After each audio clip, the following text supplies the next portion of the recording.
T V Prasad കൂടി വിവരങ്ങളുമായി നമ്മളോടൊപ്പം ചേരുകയാണ്. ടി വി പ്രസാദ്, കൂടുതൽ കാര്യങ്ങൾ വെളിപ്പെട്ട് വരികയാണ്. നമ്മൾ ഈ പരാതി, ഈ പരാതിക്കാരൻ നൽകിയിരിക്കുന്ന പരാതിയിൽ 1, 2, 3, 4 എന്ന അക്കമിട്ടുകൊണ്ട് ഈ പ്രതികളുടെ പേരും അവരുടെ ഔദ്യോഗിക സ്ഥാനപ്പേരും അവരുടെ വയസ്സും പറയുന്നുണ്ട്. അത് കോമയിട്ടാണ്. 1 ഇന്ന പ്രതി, ഇന്ന സ്ഥാനത്തിരിക്കുന്നയാൾ, അതിനുശേഷം വയസ്സ് എന്ന നിലയ്ക്കാണ്. അതിലെ പേരുകൾ മാത്രം ഒഴിവാക്കി ഔദ്യോഗിക പേരും വയസ്സും വളരെ കൃത്യമായി രേഖപ്പെടുത്തിയിരിക്കുന്നു. അപ്പോൾ കാണാത്തതോ അറിയാത്തതോ അല്ല, കാണാനും അറിയാനും താല്പര്യമില്ലാത്തതാണ്. ആധികാരിക രേഖ പരാതി തന്നെയാണ്, മാറ്റമൊന്നുമില്ല. അത് തന്നെയാണ് മാധു. അത് മാധു പറഞ്ഞത് വായിച്ചു നോക്കുകയായിരുന്നു. അതായത് പരാതിക്കാരിയുടെ അറിവിലുള്ള പ്രതികൾ എന്ന ഭാഗത്ത് ഒന്ന് വിനോദിന്റെ ബ്രാക്കറ്റിൽ മുൻ circle inspector, Ponnani police station, വയസ്സ് 40. ഇതിൽ ആദ്യം പറഞ്ഞ വിനോദ് വലിയാറ്റൂർ എന്ന് പറയുന്ന ഭാഗമില്ല. പകരം മുൻ circle inspector, Ponnani police station, വയസ്സ് 40 എന്നാണ് FIR-ൽ രേഖപ്പെടുത്തിയിരിക്കുന്നത്. 2 ബെന്നി, മുൻ തിരൂർ DYSP, വയസ്സ് 45. അതായത് PV ബെന്നി എന്ന പേരൊഴിവാക്കി പകരം മുൻ തിരൂർ DYSP, വയസ്സ് 45 എന്ന് മാത്രം രേഖപ്പെടുത്തിയിരിക്കുന്നു. 3 സുജിത് ദാസ്, മുൻ മലപ്പുറം പോലീസ് മേധാവി, വയസ്സ് 45. അതിൽ സുജിത് ദാസ് വെട്ടി, ബാക്കിയെല്ലാം അതുപോലെയുണ്ട്. 4 കണ്ടാലറിയാവുന്ന സുജിത് ദാസിന്റെ സുഹൃത്ത്, വയസ്സ് 40. അത് സുജിത് ദാസിന്റെ കൂടെയുള്ള FIR-ൽ അൺനോൺ എന്ന് പറഞ്ഞ് രേഖപ്പെടുത്തിയിരിക്കുന്നു. ചുരുക്കത്തിൽ പേര് ബോധപൂർവം ഒഴിവാക്കുക എന്ന് പറയുന്ന ഒരു വലിയ ഗൂഢാലോചന ഇതിന് പിറകിൽ നടന്നിട്ടുണ്ട് എന്നുള്ളത് തന്നെയാണ് മാധു. ഒരുപക്ഷെ ഇതിന് പിറകിൽ ഒരുപാട് ബുദ്ധി പ്രവർത്തിച്ചു കാണണം. ഇതിന്റെ പിറകിൽ പോലീസ് ഡിപ്പാർട്ട്മെന്റ് ഉണ്ടോ എന്നിനി മറുപടി പറയേണ്ടത് പോലീസ് ഉന്നതരാണ്. ആഭ്യന്തരമന്ത്രിക്ക് ഇതിൽ റോളുണ്ട് ഉറപ്പായിട്ടും. കാരണം ഇത്തരം ഒരു പ്രധാനപ്പെട്ട കേസിൽ പോലീസുകാർക്കെതിരെ FIR രജിസ്റ്റർ ചെയ്യാൻ പറഞ്ഞ കേസിലാണ് ഈ രീതിയിലുള്ള ഗുരുതരമായ അലംഭാവം ഉണ്ടായിരിക്കുന്നത്, ബോധപൂർവമുള്ള വീഴ്ചയുണ്ടായിരിക്കുന്നത്. മാധു, ശരി. റോഷിപാൽ കൂടി വിവരങ്ങളുമായി നമ്മളോടൊപ്പം ശരിയാണ്. റോഷിപാൽ, FIR ഇടാൻ അറിയാത്ത പോലീസുകാരൊക്കെ സേനയ്ക്ക് പൊൻതൂവലുകളായിരിക്കുമല്ലോ അല്ലേ?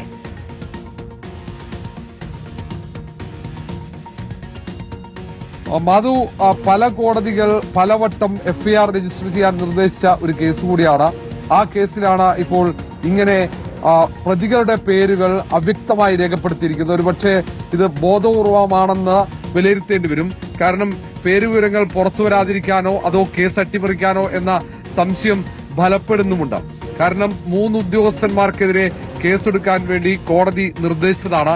ഏറ്റവും ഒടുവിൽ ഹൈക്കോടതി രൂക്ഷമായ ഭാഷയിലാണ് വിമർശനം ഉയർത്തിയത്.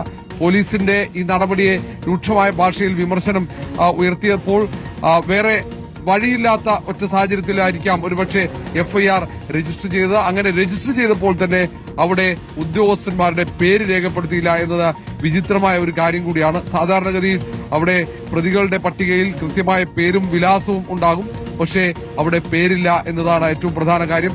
മാത്രവുമല്ല, അതിൽ ഈ അതിജീവിത ഹർജിയിൽ കൃത്യമായി കാര്യങ്ങൾ ചൂണ്ടിക്കാട്ടിയിട്ടുണ്ട്. അത് കോടതിക്ക് ബോധ്യമായതിന്റെ അടിസ്ഥാനത്തിലാണ് കോടതി കേസെടുക്കാനുള്ള നിർദ്ദേശം നൽകിയത്.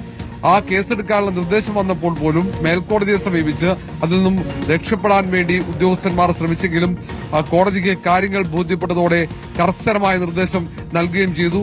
മാത്രവുമല്ല, വിമർശനം പലവട്ടം ഹൈക്കോടതിയുടെ ഭാഗത്ത് ഈ കേസിൽ മാത്രം വാങ്ങേണ്ടി വന്നിട്ടുണ്ട് കേരള പോലീസ്.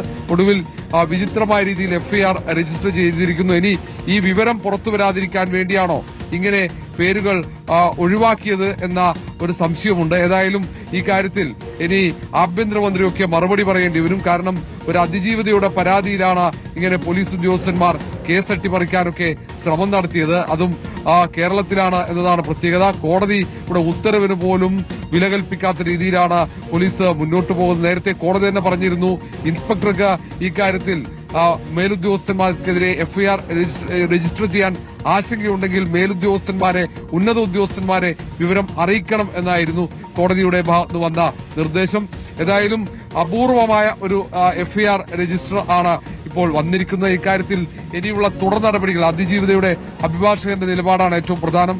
ഇനി ഈ കാര്യം കോടതിയുടെ ശ്രദ്ധയിൽപ്പെടുത്തുമോ എന്നതും പ്രധാനമായിരിക്കും. കാരണം എന്തുകൊണ്ടായിരിക്കാം പേര് രേഖപ്പെടുത്താത്തത് എന്നതിന്റെ ഉത്തരം അത് പോലീസ് തന്നെ പറയേണ്ടി വരും കോടതിയിൽ.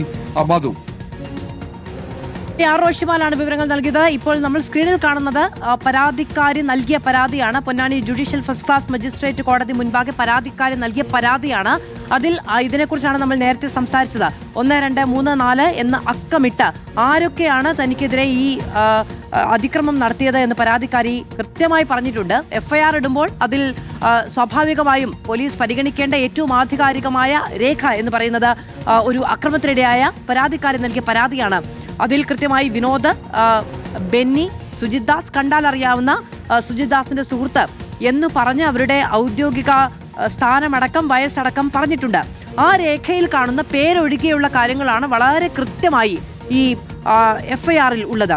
റോഷിപാൽ നമ്മളോടൊപ്പം തുടരുന്നുണ്ട്. റോഷിപാൽ, എങ്ങനെയാണ് പരാതി പരിഗണിക്കാതെ ഒരു എഫ്ഐആർ ഇടാൻ കഴിയുക?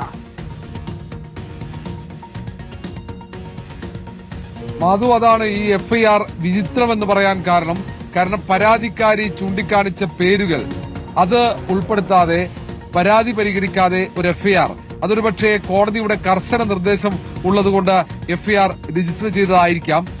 പക്ഷേ എന്തുകൊണ്ട് അതിൽ പ്രതികളുടെ പേര് അവ്യക്തമായി രേഖപ്പെടുത്തിയെന്ന ചോദ്യമുണ്ട്. കാരണം കോടതി ഒന്നിൽ കൂടുതൽ കോടതിയാണ്. മജിസ്ട്രേറ്റ് കോടതി കേസെടുക്കാനുള്ള ഉത്തരവിറക്കിയപ്പോൾ അതിനെ ചോദ്യം ചെയ്തപ്പോൾ അതും കോടതി അംഗീകരിച്ചില്ല. പിന്നീട് ഹൈക്കോടതിയുടെ സിംഗിൾ ബെഞ്ചും കർശന നിർദ്ദേശം നൽകി. കാരണം പോലീസിന്റെ ഭാഗത്ത് കോടതിയുടെ ഒരു ഉത്തരവ് ലംഘിക്കുക എന്നത് അത് സ്വാഭാവികമായും അതും പോലീസ് തന്നെ ലംഘിക്കുമ്പോൾ അത് പൊതുസമൂഹത്തിന് നൽകുന്ന സന്ദേശം അതീവ ഗുരുതരമാണ്. അതിന്റെ പ്രത്യാഘാതം കൂടി മനസ്സിലാക്കിയാണ് കർശനമായ നിർദ്ദേശം കഴിഞ്ഞ ദിവസം ഹൈക്കോടതി സിംഗിൾ ബെഞ്ച് നൽകിയത്. അതിന്റെ അടിസ്ഥാനത്തിൽ ഇനിയും എഫ്ഐആർ രജിസ്റ്റർ ചെയ്യാൻ വൈകിക്കഴിഞ്ഞാൽ അത് കോടതിയെ ലക്ഷ്യമാകുമെന്ന ആശങ്ക കൊണ്ടായിരിക്കാം ഇപ്പോൾ എഫ്ഐആർ രജിസ്റ്റർ ചെയ്തത്. പക്ഷേ അതാണെങ്കിൽ ഒരു അപൂർണമായ എഫ്ഐആർ, പരാതിക്കാരിയുടെ പരാതി അവഗണിക്കുന്നു, കോടതിയുടെ ഉത്തരവിന് പുല്ലുവില കൽപ്പിക്കുന്നു. അങ്ങനെ പേരിനൊരു എഫ്ഐആർ. ഇനി കേസ് അന്വേഷിക്കുന്ന ഉദ്യോഗസ്ഥന്മാർക്ക് കാര്യങ്ങൾ എളുപ്പമാകാൻ സാധ്യതയുണ്ട്. കാരണം വളരെ എളുപ്പത്തിൽ കേസ് അട്ടിമറിക്കാൻ കഴിയും. കാരണം ഈ എഫ്ഐആറിൽ വയസ്സ് മാത്രമാണ്, ആരാണ് പ്രതിയെന്നില്ല. അവിടെ നേരത്തെ പ്രവർത്തിച്ച ഏതോ ഒരു പോലീസ് ഉദ്യോഗസ്ഥന്റെ പേരിലാണ് ഇപ്പോൾ അതിജീവിത നൽകിയ പരാതിയിൽ എഫ്ഐആർ രജിസ്റ്റർ ചെയ്തിരിക്കുന്നത്. ആ തരത്തിലുള്ള സംശയം, അതിൽ സ്വാഭാവികമായും ഒരു സംശയം ബലപ്പെടുന്നുമുണ്ട്. അതുകൊണ്ട് ഒരുപക്ഷെ ഇനി അതിജീവിത ഈ കാര്യത്തിൽ കോടതിയെ വീണ്ടും സമീപിക്കുമോ എന്നതാണ് പ്രധാനം. പ്രത്യേകിച്ചും ഈ അന്വേഷണം എങ്ങോട്ടും പോകാത്തതും പ്രാഥമികമായി പരാതി കിട്ടിയാൽ ഉള്ളിൽ രജിസ്റ്റർ ചെയ്യേണ്ട എഫ്ഐആർ ഇതുവരെയും രജിസ്റ്റർ ചെയ്യപ്പെടാത്തതുമായ സാഹചര്യത്തിലാണ് പരാതിക്കാരിക്ക് നേരെ കോടതിയെ സമീപിക്കേണ്ടി വന്നത്. കോടതി ആവർത്തിച്ച് കഴിഞ്ഞ ദിവസം ശ്യാം ദേവരാജ് റിപ്പോർട്ട് ചെയ്ത് ഓരോ ദിവസവും കോടതി എന്തുകൊണ്ട് എഫ്ഐആർ ഇടുന്നില്ല എന്ന ചോദ്യത്തിനൊടുവിലാണ് കർശന നിർദ്ദേശം നൽകുകയും അതിന്റെ പേരിൽ ഇപ്പോൾ കോടതിയിൽ തന്നെ കൊഞ്ഞനം കുത്തിക്കാണിക്കുന്ന തരത്തിലുള്ള എഫ്ഐആർ രേഖപ്പെടുത്തുകയും ചെയ്തത്. ടി വി പ്രസാദ് വിവരങ്ങളുമായി നമ്മളോടൊപ്പം ചേരുകയാണ്. ടി വി പ്രസാദ്, ഇങ്ങനെ സഹായിക്കുന്ന പോലീസുകാർ തന്നെയല്ലേ ഇനി ഈ കേസിൽ അന്വേഷണം നടത്തേണ്ടത്? അതാണ് മാധു ഇതിലൊരു പ്രധാനപ്പെട്ട കാര്യമായി ഉള്ളത്. ഇനി മുതൽ ഇക്കാര്യങ്ങൾ അന്വേഷിക്കേണ്ടത്, കോടതിയിൽ റിപ്പോർട്ട് കൊടുക്കേണ്ടത് അതെല്ലാം ഇതേ പോലീസാണ് എന്നുള്ളതാണ്. ആ പോലീസിൽ നിന്ന് എങ്ങനെയുള്ള നീക്കമാണ് ഉണ്ടാവുക എന്നതിൻ്റെ ആദ്യത്തെ ഉദാഹരണമാണോ ഇത് എന്നുള്ളതാണ് എല്ലാവരും സംശയിച്ചു പോകുന്നത്. ഇത്രയും കാലം നിയമ പോരാട്ടം നടത്തി, അതിലെല്ലാം ഈ 3 പോലീസ് ഉദ്യോഗസ്ഥരും പരാജയപ്പെട്ടു. ഏറ്റവും അവസാനം എഫ്ഐആർ രജിസ്റ്റർ ചെയ്യാൻ തന്നെ കോടതിയുടെ നിർദ്ദേശമുണ്ടായി. എന്നിട്ടും വൈകിപ്പിച്ചു എന്ന് മാത്രമല്ല, പിന്നീടും ഹൈക്കോടതിയെ സമീപിച്ചു. ഹൈക്കോടതിയിൽ നിന്ന് രൂക്ഷമായ വിമർശനങ്ങൾ ഏറ്റുവാങ്ങി ഒടുവിൽ ആ എഫ്ഐആർ രജിസ്റ്റർ ചെയ്യണമെന്ന നിർദ്ദേശവും ഉണ്ടായി. അങ്ങനെ രജിസ്റ്റർ ചെയ്ത എഫ്ഐആറിന്റെ കാഴ്ചയാണ്, വിചിത്ര കാഴ്ചയാണ് ഇത്ര നേരമായി പ്രേക്ഷകർ കണ്ടുകൊണ്ടിരിക്കുന്നത്. 3 ഉദ്യോഗസ്ഥരുടെയും പേരില്ലാതെ എഫ്ഐആർ രജിസ്റ്റർ ചെയ്യാനുള്ള ധൈര്യം എങ്ങനെയാണ് ആ പോലീസിന് ഉണ്ടായത് എന്ന് ചോദിച്ചാൽ ഇനി ഒരുപക്ഷെ ഈ കേസ് മുന്നോട്ട് പോകുന്നതും ഇതുപോലെ തന്നെ ആയിരിക്കും എന്നുള്ളതാണ്. മാധു, ഇതിൽ ഇനി എങ്ങനെ ആരെയാണ് അറസ്റ്റ് ചെയ്യുക? എങ്ങനെയാണ് ഈ എഫ്ഐആർ പ്രകാരം വിനോദ് വലിയാറ്റൂരിനെ അറസ്റ്റ് ചെയ്യുക? എങ്ങനെയാണ് ഈ എഫ്ഐആർ പ്രകാരം VV ബെന്നിയെ അറസ്റ്റ് ചെയ്യുക? എങ്ങനെയാണ് ഈ എഫ്ഐആർ പ്രകാരം സുജിത് ദാസിനെ അറസ്റ്റ് ചെയ്യുക എന്നുള്ളതാണ് ഉയരുന്ന പ്രധാനപ്പെട്ട ചോദ്യം. ഇവരെല്ലാം അവിടുത്തെ മുൻ ഉദ്യോഗസ്ഥന്മാരാണ്. ആ മുൻ ഉദ്യോഗസ്ഥന്മാരുടെ സ്ഥിര മേൽവിലാസമാണ് എഫ്ഐആറിൽ രേഖപ്പെടുത്തിയിരിക്കുന്നതും. ഈ പറയുന്ന വിനോദ് വലിയാറ്റൂരിലായാലും ബെന്നി ആയാലും സുജിത് ദാസ് ആയാലും അവരുടെ പഴയ കസേരയിൽ നിന്ന് പോയിട്ട് വർഷങ്ങളായി എന്നുള്ളതാണ്. പക്ഷെ ഇപ്പോഴും അവരുടെ സ്ഥിര മേൽവിലാസം അതായിട്ടാണ് FIR രേഖപ്പെടുത്തിയിരിക്കുന്നത്. ഒരു കാര്യം ഉറപ്പാണ്, ഈ കേസ് അന്വേഷണം മുന്നോട്ട് പോകരുത് എന്ന കൃത്യമായ ഗൂഢാലോചന ഇതിന്റെ പിറകിൽ നടന്നിട്ടുണ്ട് എന്നുള്ളതാണ്. ഇങ്ങനെ FIR ഇട്ട ഉദ്യോഗസ്ഥനെതിരെ ഇനി എന്ത് നടപടിയായിരിക്കും ഉണ്ടാവുക എന്നുള്ളതാണ് നമ്മളെല്ലാവരും കാത്തിരിക്കുന്നത്. ഇതിൽ ഉറപ്പായും ഇത് പോലീസിന്റെ ഒരു സംവിധാനത്തിനുള്ള ഒരു നാണക്കേട് കൂടിയാണ് എന്ന കാര്യം ഉറപ്പാണ്. ഇതിൽ നമുക്ക് ആഭ്യന്തരമന്ത്രിയുടെ പ്രതികരണം തേടണം, നമുക്ക് DGPയുടെ പ്രതികരണം തേടണം ഉറപ്പായിട്ടും. കാരണം കേരളത്തിൽ കേട്ടുകേൾവിയില്ലാത്ത രീതിയിൽ ഒരു പീഡനത്തിന് ഇരയായ അതിജീവിതയുടെ പേര് 3 തവണ ഒരു FIR-ൽ പരാമർശിച്ച അതേ FIR-ൽ പ്രതികളായ ഉന്നത പോലീസ് ഉദ്യോഗസ്ഥരുടെ പേരുകൾ മറച്ചുവെച്ചു എന്നുള്ളത് അത് ഗുരുതരമായ കുറ്റകൃത്യം തന്നെയാണ് എന്നുള്ളതാണ്. ഈ FIR തയ്യാറാക്കിയ ഉദ്യോഗസ്ഥരായിരിക്കും ഇനിയിപ്പോൾ ഈ കേസ് അന്വേഷണവുമായി മുന്നോട്ട് പോവുകയെങ്കിൽ ഒരു കാരണവശാലും അതിൽ അതിജീവിതയ്ക്ക് നീതി കിട്ടാൻ പോകുന്നില്ല. മാത്രമല്ല, നിയമം പരസ്യമായി ലംഘിക്കുന്ന നിലയിലേക്ക്, ചട്ടങ്ങൾ കാറ്റിൽ പറത്തുന്ന നിലയിലേക്ക് നമ്മുടെ നിയമ സംവിധാനങ്ങളെ നോക്കുകുത്തിയാക്കിക്കൊണ്ട് ഇവർ മുന്നോട്ട് പോകും എന്ന കാര്യം ഉറപ്പാണ് മാധു. കാരണം കഴിഞ്ഞ 4.5 വർഷക്കാലം കോടതികൾ കയറിയിറങ്ങിയ അതിജീവിതയ്ക്ക് ഏറ്റവും ഒടുവിലാണ് കഴിഞ്ഞ ദിവസങ്ങളിൽ നീതി കിട്ടിയത്. അവർക്കെതിരെ FIR ഇടാനുള്ള തീരുമാനമെടുത്തത്. ആ FIR-ന്റെ കോലമാണ് നമ്മളിപ്പോൾ കണ്ടത്. ടി പ്രസാദാണ് വിവരങ്ങൾ നൽകിക്കൊണ്ടിരിക്കുന്നത്. ടി പ്രസാദ്, ഇപ്പോൾ അറസ്റ്റ് എന്നുള്ള കാര്യങ്ങളൊക്കെ പോകട്ടെ, ഈ ചോദ്യം ചെയ്യാനടക്കം വിളിക്കണമല്ലോ. ഏത് അഡ്രസ്സിലാണ് പോലീസ് അന്വേഷിച്ചു പോവുക? അതാണ് മാധവ്, ഇതിലെ ഒരു കൗതുകമുള്ള കാര്യവും അത് തന്നെയാണ്. എങ്ങനെയാണ് ഇവരുടെ മൊഴി രേഖപ്പെടുത്തുക എന്നുള്ളത് പ്രധാനപ്പെട്ട കാര്യമാണ്.